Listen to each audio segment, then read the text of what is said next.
Welcome to the Salmon Runs YouTube. Enjoy the video. You begin by selecting a reputable VPN provider and creating an account. Do this now so you can proceed. Once you have an active subscription, download the client for your exact operating system and save login details securely.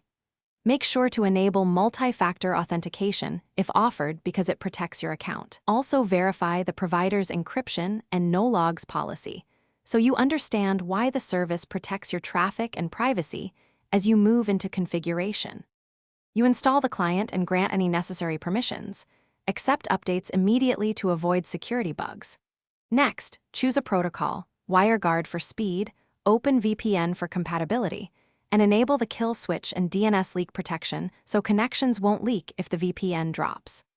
Once done, pick a server region based on latency or content needs and configure split tunneling if you want only certain apps routed through the VPN. Make sure to save settings and restart the client to apply changes. You now connect and verify the VPN by checking your public IP and testing the sites or services you need. Confirm DNS queries don't leak. Once stable, enable auto start and persistent connections so protection begins with your device.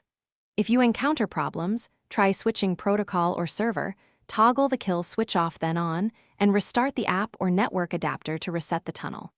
One key troubleshooting tip: if you still can't connect, temporarily disable firewall or security software to determine if it's blocking the VPN.